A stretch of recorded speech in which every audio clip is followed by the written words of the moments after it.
L-Uffiċċju tal-Kompetizzjoni fih dan l-Awtorità Maltija l-Kompetizzjoni u għall-Affarijiet tal-Konsumatur l-MCCAA fetaħ investigazzjoni biex jassessja l-konċentrazzjoni proposta bejn Vodafone u Melita. Ikkonferma dan Godwin Mangione, Direttur Ġenerali għall-Kompetizzjoni, li fissrilna kif l-uffiċċju għandu tħassib serju fuq din it-tranzazzjoni e kif hemm ir-riskju li twassal għal tnaqqis sostanzjali tal-kompetizzjoni fis-suq Malti. Prima faċe jidher li jista' jkun hemm każ li din il-konċentrazzjoni tista' taffettwa il-kompetizzjoni fis-suq, tista' jkun hemm effett negattiv fuq il-kompetizzjoni fis-suq. Allura f'dak il-każ l-uffiċċju ddeċieda kif jistabbilixxu r-regolamenti, l-uffiċċju se jmur għat-tieni fażi.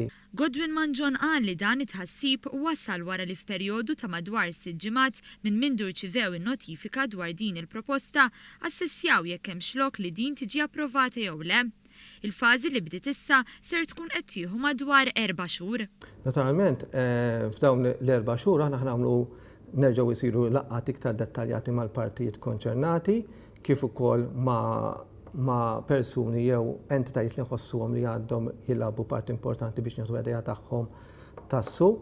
Naturalment, aħna ħa naraw il-parti ekonomika. Il-parti ekonomika tilab parti importanti f'din evalwazzjoni tat-tip u li naraw li is-suq jibqa' kompetittiv u ma jiġix b'xi mod imxekkel jew tonqos il-kompetizzjoni li hemm fis-suq. Mangione żied isostni li l-impatt fuq il-konsumatur u s-soluzzjonijiet fit-tul se jkunu fil-qofol ta' kull deċiżjoni li tittieħed.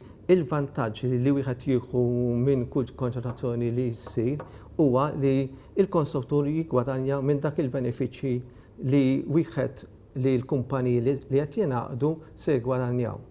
Ġifieri kemm jista' jkun kemm mill-att ta' flus jew jista' jkun mis-servizz aħjar, ma wieħed irid jifli globalment li l-konsumatur li l-benefiċċji li ħajjieħdu il-kumpaniji minn dik il-konċentrazzjoni fil-fatt ħajmorru il-konsumatur ħajkollu fair share tagħha ta' dak il-gwadan li se jsir. L-għaqda bejn iż-żewġ ġganti lokali tat-telekomunikazzjoni diġà ġabet l-oġġezzjoni tal-għaqda tal-konsumatur.